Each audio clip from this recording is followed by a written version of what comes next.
And now, Hard Facts. Hard Facts with Dayo.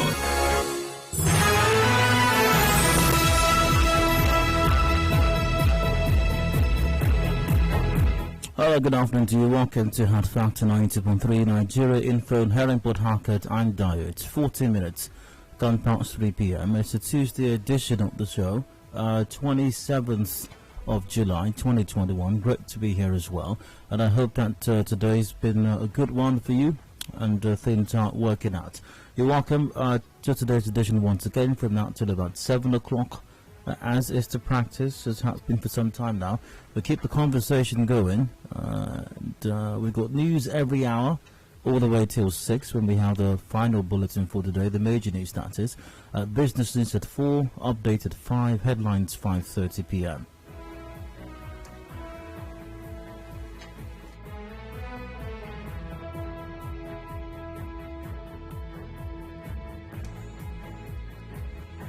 Welcome once again.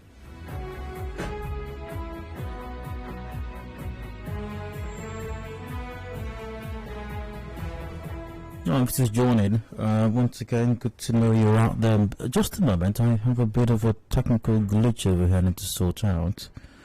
The volume of my microphone is extremely high, so I need to do something about that very quickly. Okay, I think I got it sorted out now. Okay, welcome once again. Alright, that's it. Let's get on with the conversation. A few matters we're discussing on the show today, definitely. Starting with today's side comments, random stories, random thoughts, which for the 1,007th time will not be discussed during this hour until later on during the open season segment. And that comes up after the major news at 6 p.m., during which any matter discussed on the show mentioned by myself, especially during the side comments, is open for discussion at that time. Now, after today's side comment, I do have a rant coming up as well, something in my mind. I'll express some thoughts on it, and you're welcome to express your thoughts of mine till 4 p.m. 4, we've got the business news coming up. I did mention that earlier on. Now, to other discussions on the show today. Imagine paying rent monthly. Just imagine that. Imagine that. Just take a moment, let it sink in, just ponder on it for a bit. If you're staying in an apartment, in I don't know, in River State or Minnesota, even anywhere else in Nigeria you're listening from, you're very likely paying per annum, at least, maybe 2 years, in some cases even 3 years, as you've come to hear. Imagine a scenario where you're asked to pay monthly, pay rent monthly. Just think about that. And I did some math earlier on when I was pondering on this topic. So if you will, you can draw out your calculators right now. Well, you definitely have one on your mobile device. So imagine you're paying ₦1 million per annum on your flat. Just imagine you're paying ₦1 million per annum. If you divide that by 12 months, so you're going to be paying about 83,000 naira monthly. Imagine what that's going to save you if you can pay 83,000 naira every month. I mean, it might just be a whole lot better rather than trying to get $1 million in bulk to give to your landlord or whoever is managing the property on behalf of the landlord, of course. Just think about that. So there's a story came across that I think on the Nation newspaper earlier today. Federal government and landlords charge monthly rents. All right. So are you done pondering that? So here's a bit of the story. Here's a bit of it. The federal government has urged landlords of private property to start charging their tenants monthly, quarterly or half-year rent, instead of the current practice of charging 1 to 3 years of advance rents. It noted that in the post-COVID-19 era, most tenants are owing rent or facing eviction. The government said it was evident that most houses available for sale or rent belong mostly to individuals and private companies, compared to those the state or the federal government could provide. Now, Works and Housing Minister Babatunde Fashola said this yesterday at the opening ceremony of the 15th Abuja Housing Show. The minister, who was represented by the Minister of State for Works and Housing, Abubakar Ali, said, quote, "It is evident that most houses available for sale or rent belong mostly to individuals and private companies compared to those the state or federal government have available." Therefore, many of the tenants who owe rent, who face eviction, or who seek to rent or buy property due to the pandemic are dealing with private citizens or companies and less so with government agencies. Consequently, my recommendation for improving access and affordability in the COVID-19 era and beyond, as presented at the Federal Executive Council meeting, and which is still apt for this gathering, is for private companies and individuals to give back some of what they control to citizens in the way that the federal government has given back to citizens some of what it controls. For example, in cases where rents or businesses or some individuals are due for renewal, the private landlords can give back by accepting monthly, quarterly or half-yearly rent instead of 1, 2 or 3 years rent in advance. So we're going to talk about that today. How practicable is it to have rents paid monthly in Nigeria? And by the way, this does happen in some of the countries of the world. How practicable is that in Nigeria? We'll discuss this in the 4 o'clock hour. My guest, Ori Martin, is a property consultant and MD of Boeing Group. He'll join me for that conversation. And that takes us to 5 news updates then. Afterwards, how's the farmer sector in Nigeria doing? I know, you don't think about it, do you? Farmer sector, I mean, you're wondering what's your business with the farmer sector. You're not a pharmacist. You don't work in the pharma sector. You don't own a pharmacy. You don't work in a pharmacy. But guess what? Last time you took really ill, or maybe even this morning, you popped some drugs. Yeah, you called a doctor friend of yours, and he said, "How do you feel? Okay, buy this and buy that, and use this, and you feel better." Well, pharma is responsible for that. If pharma goes belly up or something goes wrong with the pharma sector in Nigeria, it's not going to be well with you. Oh, well, I mean, anointing oil might help, I suppose. That might go. That might do something. I don't know. Or what's the other one? There's something. There's an adjective you can describe with the handkerchief. There's anointing oil and there's something handkerchief. I don't know. They're usually white anyway. That might help also.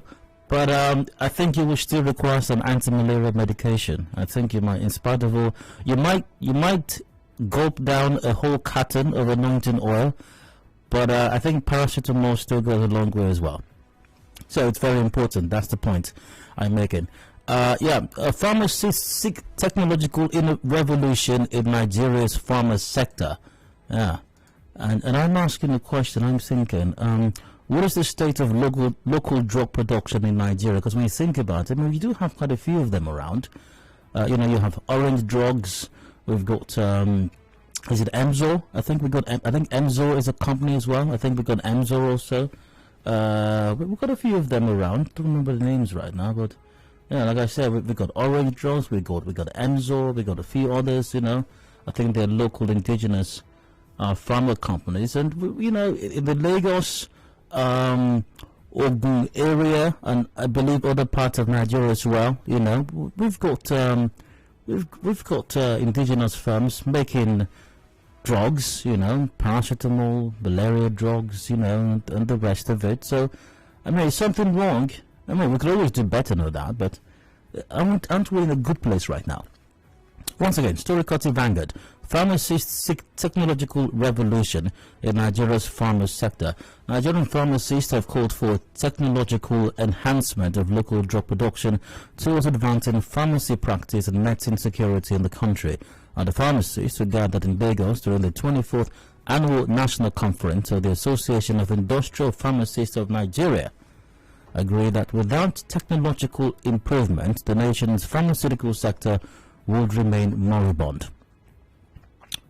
What makes it moribund right now, really? And where exactly are we, and where do we need to be in the pharma sector is what we'll discuss in the 5 o'clock hour after the news update. My guest pharmacist Ijema Oke-Iwurum is National Publicity Secretary, Pharmaceutical Society of Nigeria. She'll join me for that conversation at that time. Headlines 5:30, major news at 6, open season comes up afterwards, till about 7 when we wrap it up. And the sports gang will be in for extra time. Yeah, more on the ongoing Olympics, and of course the transfer market is very active at the moment, and as we all, I believe most of us, if not you, anxiously anticipating the resumption of the major leagues around the world, especially the EPL, of course. So that's the show for today. Let's keep the ball rolling with today's side comments. Random stories and random thoughts of mine on the stories as I checked out the news today. Remember, this will not be discussed at this time. The protest by Eleme Ogoni youth over the banned state of the Eleme axis of the East-West Road has entered its second day. Our correspondent reports that heavy-duty trucks were used to block the Akpajo and Eleme refinery junctions. Protesters carried drums and placards to express their frustration over federal government's failure to fix that section of the East-West Road. Now, some of the protesters vowed to remain on the road until their demands are met. They said no military intervention can make them stop the protest. Let's hear what these protesters have to say about a situation. We continue to stay on the road. In fact, we are bringing more canopies. We want to keep car, we want to cook on the streets. We slept here yesterday and we continue to sleep here. We are not worried, we are not afraid of the military. This is the treasure base of the nation. The wealth is there, everything is there, but it's not just working. So we came out to appeal to the federal government that they should come and fix this road for us. We are not afraid that security people will come, and even if they come, they won't stop us until something is done to this road. And so every day our people keep dying. Ordinarily, if you want to go to Gokana or Opobo, Bori, Calabar, a place that would have taken you 40 minutes will take you 6 hours. This is injustice. A place that would have taken you 1 hour will take you 24 hours. This is cruelty. And we cannot continue this way. Absolutely. Something definitely needs to be done. You know, something definitely needs to be done about this. And of course, people have the right to protest. It's enshrined even in the Constitution to express their displeasure with government actions or inactions. And I do believe the people of that part of town are doing precisely that. I hope that the government will listen, will pay some attention, the federal government especially, and will fix that part of the road. As you may have heard severally, major an integral part of the oil and gas industry, or petrochemical industry, is sited in that part of the state, and considering all the resources and revenue that comes out of them, and the list that we would have expected is a smooth passage to and from that place. List, I mean, that's the list anyone could ask for. So I hope that happens. I hope it happens. In the meantime, but whilst we're dealing with that. I remember yesterday somebody said that our forefathers are angry. That's another good reason to fix that road. In the meantime, some drivers of heavy-duty trucks have accused some of the protesters of extorting money from them last night. The drivers told our correspondent that the protest is justified, but some of the protesters are using the opportunity to commit crime. Oh, wow. Okay, that's a different dimension to it. So let's hear what these complainants have to say. The protest, whether they protest now for our own good and for their own good too. But now the way when they call they use and they intimidate person. Yesterday now most of us now they call even they use wood, they beat person. They even break some people glass. Yesterday night, 7 guys come here and they collect some of our phone and money. Don't like that one, but the other one protest on that load construction. We like that one. It's okay for us. Let them put the load in order. They destroy my tire. And yesterday night, we reach here at the beginning, they collect 1,000 naira. They beat us. Nobody sleep. I don't support. Let them come do this thing and go. I'm not government. Let government do their roads. It's not be say we there against the protest. But what we there against, now the tire where we say they're less. They're not less than normal. They come, they command the valve, they throw away the valve. That one are wickedness. Because nobody will be the government. All of us now they suffer for the road. Why do we have a knack for punishing each other when our government fails us? Now that's one thing about a lot of Nigerians I don't quite understand. I mean, yes, everybody wants the road fixed. The lorry drivers, the pedestrians, every Nigerian wants the road fixed. Yeah, government has failed in that respect, and you have been back on the protest, and everybody supports what you're doing, at least reasonably so. So why beat up fellow Nigerians? Why extort them? Why destroy their vehicles? Why break their windshield or destroy their why do that? But environmental rights activist Alessan Akpobare clarified the issue of protesters deflating tires of heavy-duty trucks, and here is the clarification to that. Some of those tanker drivers heard of the information that there will be a protest. They wanted to move, and they were caught up in the traffic. So there are trucks carrying very heavy equipment and material. So if you stand on the tire for so long, your tire will fall. You cannot touch somebody's property now. It's a peaceful protest. Don't touch persons. Don't touch their properties. They are carrying very heavy metals and material from the seaport and everywhere. We are going to see what we can do to contribute money and buy like 2-3 goats, put a canopy there, bring mortar piece, and we'll be there to, and because nobody will bring food for us there, we'll be there to cook and eat. I would like to play back Celestin Akpebaro's statement. See how he moved from the issue of destroying people's tires to goods. I'm almost impressed, not impressed, almost impressed with how smoothly he made the transition from destroying people's vehicles to cooking goods. It's incredible. I mean, that's almost a masterclass in deflection. We went from tires to cooking goods. But let's hear him again. Let's hear him again. Some of those tanker drivers heard of the information that there will be a protest. They wanted to move, and they were caught up in the. Okay, so some of them heard. In other words, Celestin Akpebaro, a lot of them, or some of them, did not hear. So there's a good chance that a lot of these tanker drivers, or other motorists for that matter, were not aware of this protest, because according to you, some of them heard. Logically means some of them did not hear. And even those that may have heard may have moved from their destinations, from their start-off point already. It might have been too late for them to turn back to where they were coming from. Let's move on. Traffic. So there are trucks carrying very heavy equipment and material. So if you stand on the tire for so long, your tire will fall. So the tires just started destroying on their own. As also Celestin was, I think, trying to explain that. I don't see any clarification here. You're supposed to clarify the issue of protesters deflating people's tires, or protesters reportedly, allegedly extorting these trailer drivers, destroying their vehicles, smashing their windshield, possibly tearing up their tires. That's what the issue is. How did that come to? When tanker is there, you see that tire will just fall. See, there's something people don't know about tanker. They say about lorry. See, lorry has a mechanism. See, I don't know if you, Mr. Presenter, I don't know if you're a science student. For those of us who are science students, you understand what I'm saying. See, it's about physics. There's something about lorry.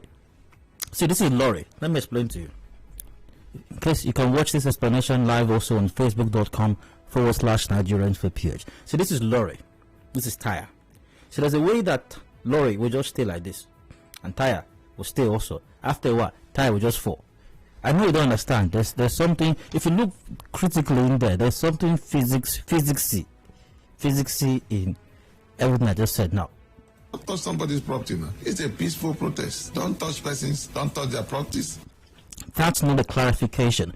You're not asking them to not touch. The point is they have touched already.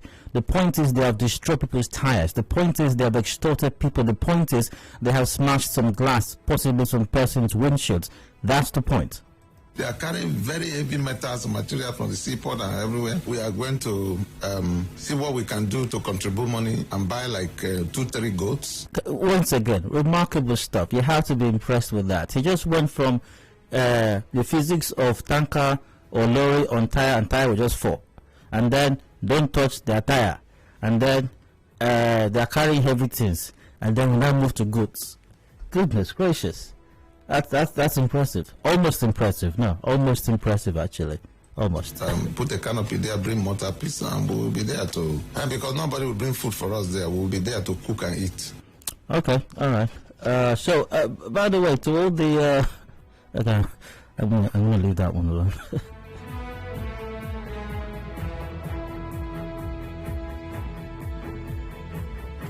All right, so let's go to other matters that caught my attention earlier on today. Let's see. What else? Okay, all right. Via WhatsApp, someone says he moved from physics to agriculture. Oh, yeah, that's it. So that must be it. You know, he must have been maybe a teacher at some point. This came in via WhatsApp. He moved from physics to agriculture. All right. Dayo, you do not understand how mechanics work. These things happen, but the goat is critical. You can never get it wrong with goat meat pepper soup. Oh my goodness. Well, you see, scientifically, the friction between the road and the tire can cause deflection. I'm seeing some very deep analysis of this situation. I'm telling you, it's very, very, very, very, very, very deep indeed. Very, very deep. Oh yeah, and folks are helping me out with the other question I was asking about the handkerchief. Mantle. Yeah, that's the word. Mantle. I believe that's what it was called. Mantle. Yeah, the handkerchiefs. Yeah. Thank you very much for that also. Let's see. Hi. On the news earlier today, something about where is that?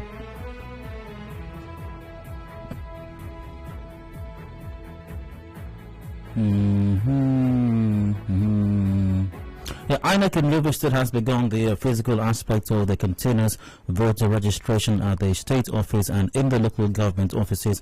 However, the protest at enemy axis of the East-West Road prevented personnel and materials from getting to some local government offices of INEC around that axis to commence the exercise. Remember, once again, the continual voter registration has begun in the country. You can also begin your process online before going for physical registration. That's to be, for your biometrics to be captured. Simply log on to CVR.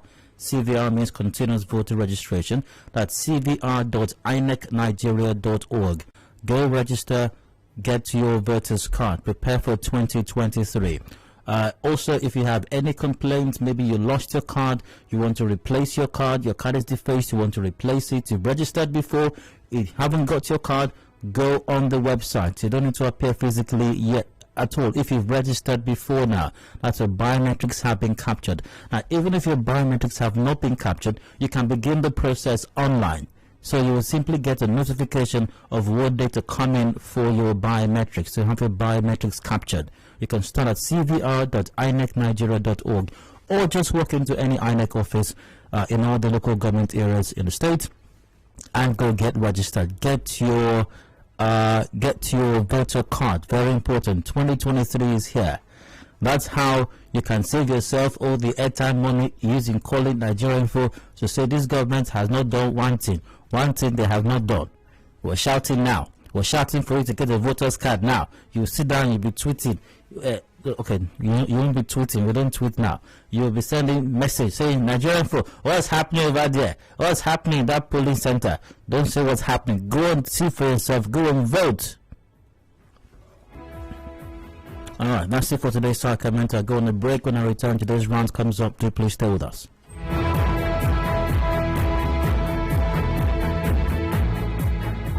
Information is a two-way thing. Nigeria Info, it's your turn. Let's talk.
Information is a two-way thing. Nigeria Info, it's your turn. Let's talk.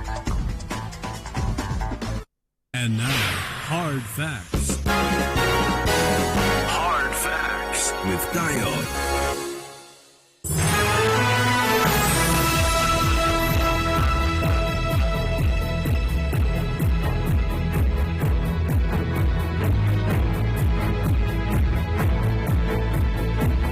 Welcome back. This Hard Factor 91.3 Nigeria Info and Helen Potaka. I'm Dio, and I'd like to rant for just a bit. 22 minutes ago before 4 p.m., something in my mind. I'll express some thoughts on it, and you're welcome to express your thoughts on mine all the way till 4 p.m.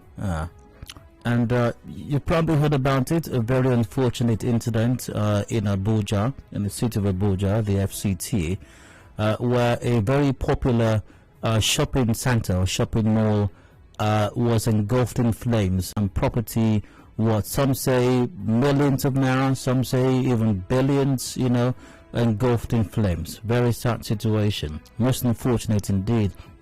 But what's possibly even more interesting as far as this article is concerned is the individual that actually committed the arson, because it's been confirmed that it is a case of arson, that somebody set the building on fire actually, and that, by the way, is a crime. Arson is a crime. Now here's the story as captured by the Punch newspaper. CCTV exposes girl setting fire to Ebeano supermarket in Abuja.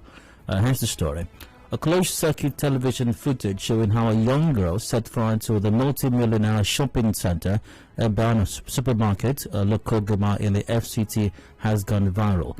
The Punch had on July 17 reported that the supermarket was engulfed by fire, which lasted more than 1 day. Now, the FCT Fire Service spokesman Ibrahim Mohammed had stated that many FCT fire stations, including Meiji Games Village and others, were involved in fighting the inferno. In the footage obtained by our correspondent on Monday, the suspect, who has been identified, was seen walking into the supermarket along with 2 suspected female accomplices.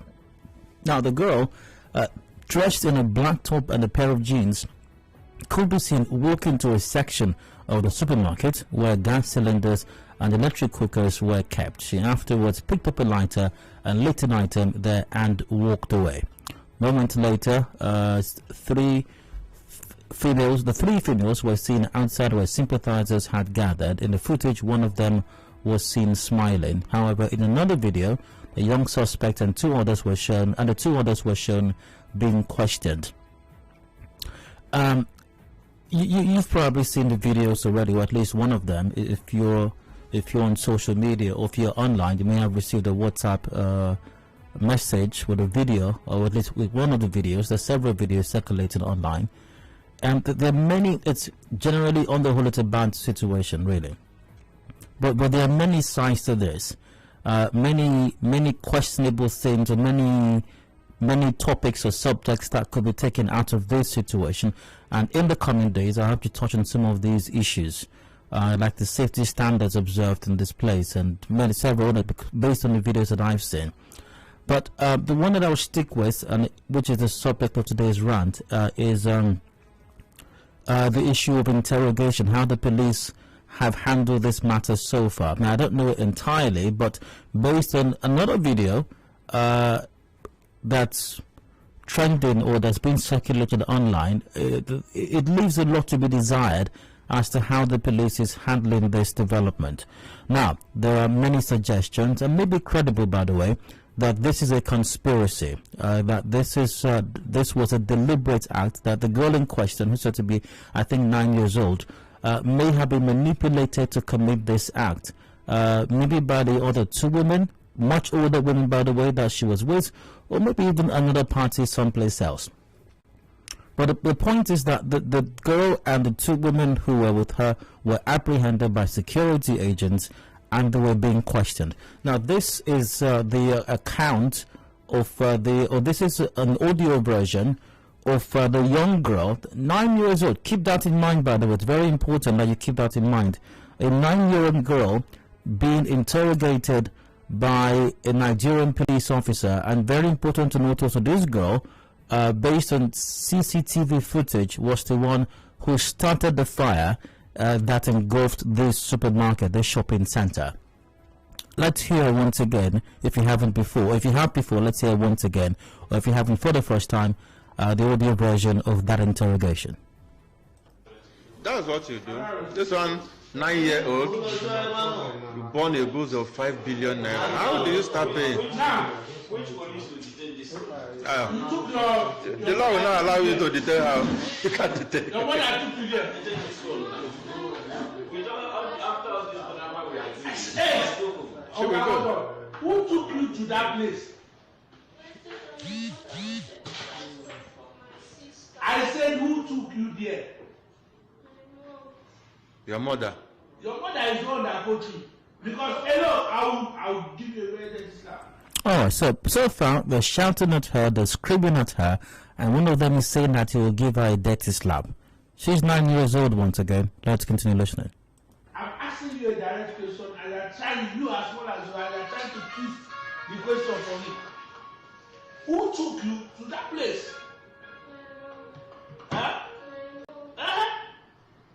And then why did your mom allow you to follow her to that place? On what premise, on what purpose did your mom, were you supposed to pick a shoe that she wants you to size it, or clothes, or what? Why, what was the purpose your mom took you along? Not, I say for you,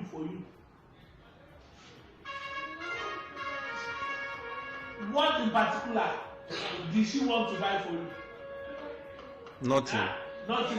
Then why did your mom take you along? We went to the market first before we went to see.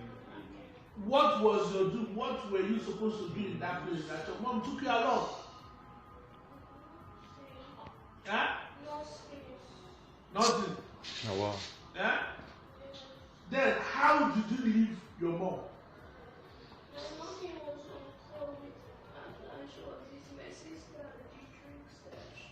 So how comes your sister was still with your mom and you left? You left them. Place?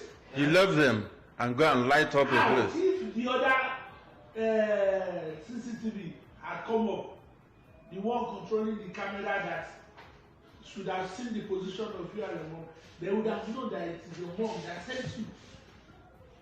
It was your mom. How do you know that particular section in that place?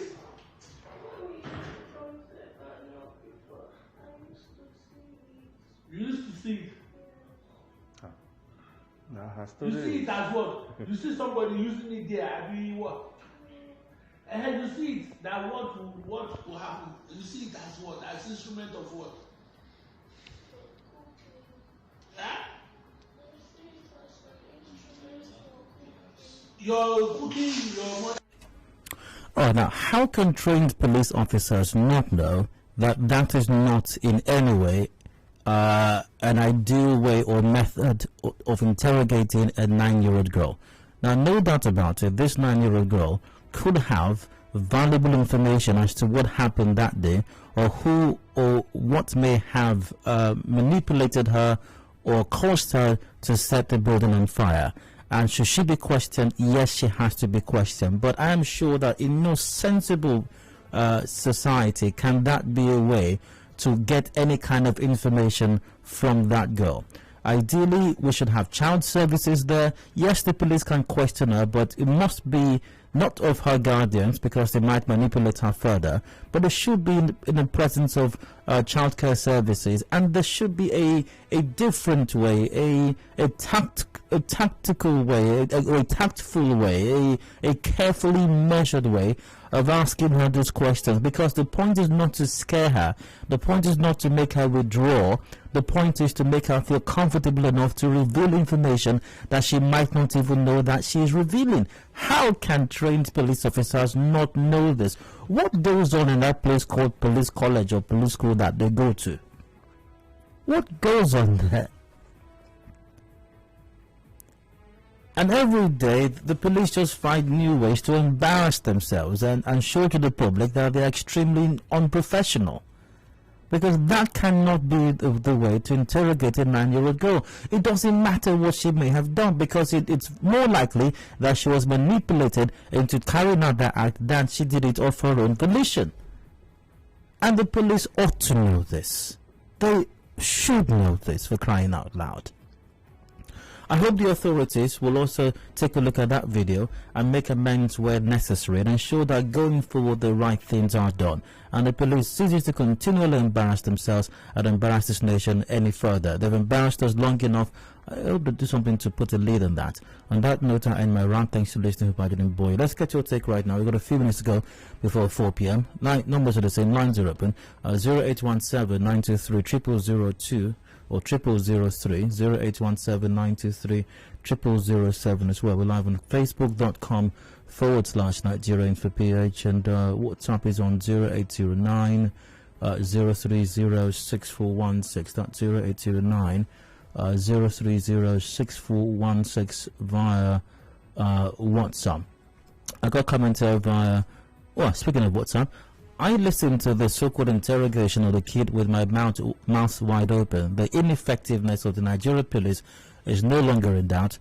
They should be watching the FBI more often, and that's what Newton Newton, the FBI is way too high. I mean that level is way too high. Just a county police department would make for a good example. Just a county police department with a sheriff would make for a good example to some of our guys over here. Still via WhatsApp also down, the NPF has never been known to be professional in their doings. To me, they're even harassing the child as against simple interrogation. God bless you, Dad, for seeing this differently. I was beginning to think that I was the only one that saw everything wrong with the way the child was being interrogated. How do you get a child to divulge any information to you using the approach the police officers were using? It's the police usual way, especially with motorists on the road, and this person is spelling park the way I think it will be pronounced. Park! Alright, I got Bright from Women. You're welcome, Bright. Go ahead. Yes, hi, good afternoon. Hello, go ahead, please. Hello? Alright, back to WhatsApp. Adedayo, I've been very angry in my spirit since I watched that video. For gracious sake, it's a 9-year-old subjected to such apprehensive interrogation. Do they really know they can't work with so-called evidence they seek to achieve? As a young baby, enabling and friendly environment would do the magic of all they sought to achieve. That's from Shagun Solomon. Back to the phone lines. The wire from Burakiri, you're welcome. Please go on. Hello, Dayo. Hi, go ahead. As I was listening to you, I was laughing. You know, what the police need to do is take that baby, pet the baby, take the baby to a fast food or all those, to be free. To be free with herself, with her mindset. You will see she will reveal everything. This is what this man is shouting. I believe that man is saying that one of these Budu areas, I will slap you. I'm asking a question, you're answering back. You know, I don't know if it is police. I don't know if they are police people. Oh. I'm surprised. So, this kind of policeman is investigating a baby of 9 years, a girl of 9 years, and you are shouting on the girl. What kind of secret she will reveal to you when you fear in her? I'm just if it is police or just a ordinary person that is interviewed that girl. I don't think it's policeman, it's policeman. Thank you, Daya. You're welcome. Felix from Rumodara, hi, go ahead. Yes, good evening, Daya. I'll go on. Yes, I want to just repaint a scenario before that happened before long ago. Okay. There was a young boy, he was about 13 then. He was arrested on the grounds that he raped a young girl of about 10 years. And when they took the boy to the police station, not knowing that the boy did not do it, it was a school teacher. A teacher that raped the girl and told the girl that she should say it is that boy. And this girl said it. And when they took this boy, with the method of interrogation, they used broomstick and put inside his genital hole. Oh my goodness. And this boy was confessing all what he did not do. He was telling them where he met the girl and all the rest. And it was his story. So he just had to get out of this problem. Well, the pain.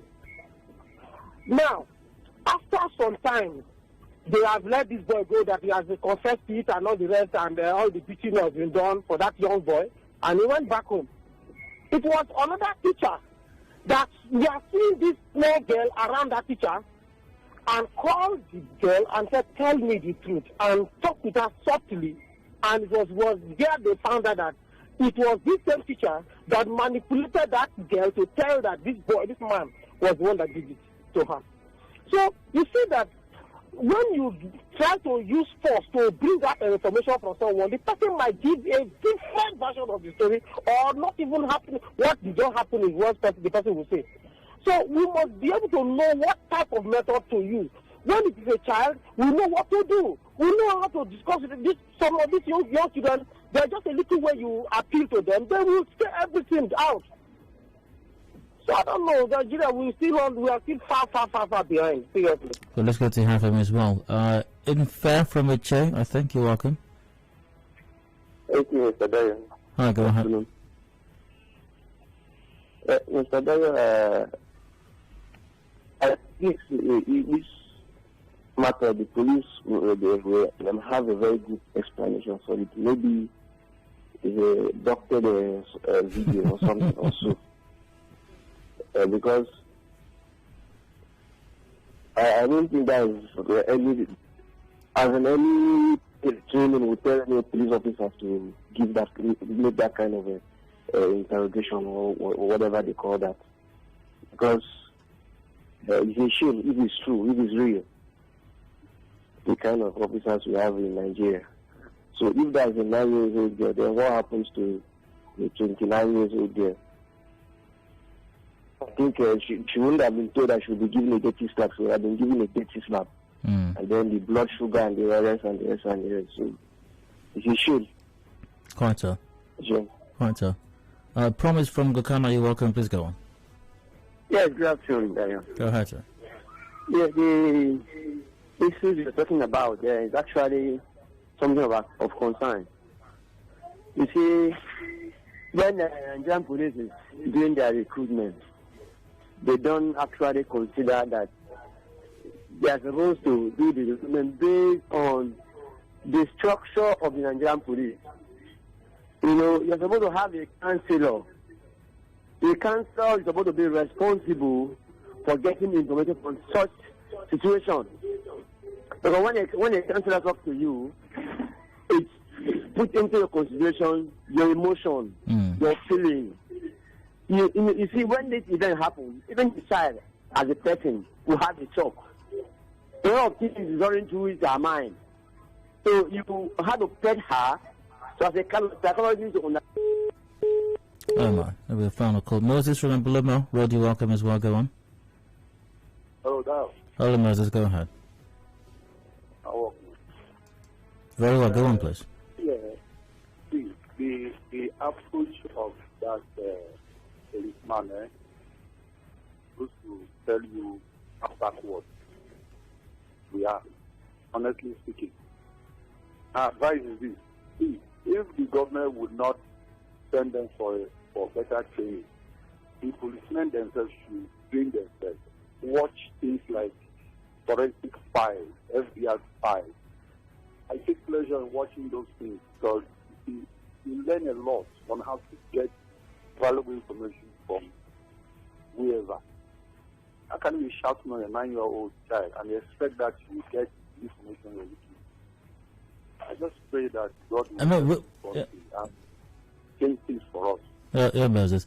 Interesting. I think I read a comment earlier. I'm not sure if it was from WhatsApp or Facebook, and someone said, I mean, with the video that's gone viral right now, even if that girl, the 9-year-old girl, once again, even if she were to venture any information, any good lawyer, in fact, any atomic bomb, for some of you might know atomic bomb, a very famous lawyer, atomic bomb would be able to discountenance that evidence in court. I mean, the video is viral. He will simply show that this is how the evidence, the so-called evidence that they have, was got from this 9-year-old girl, and that evidence very likely would not be able to stand in court. Ordinary atomic bomb would be able to do that. It's a terrible situation, really. It's most unfortunate. And a few more comments over here. Let's see via WhatsApp. Charles Aki on Facebook goes, hello there. They are unprofessional police officers that can interrogate a minor. Oh, there are professional police officers that can interrogate a minor very well. A female officer would have done a good job. Duress cum coercion is often counterproductive. Yeah. And I think I saw something else, something similar on Facebook as well. Pardon me, not Facebook, on WhatsApp. I saw something similar over there. Something about buying her ice cream. Someone else said something about that. You know, let's see.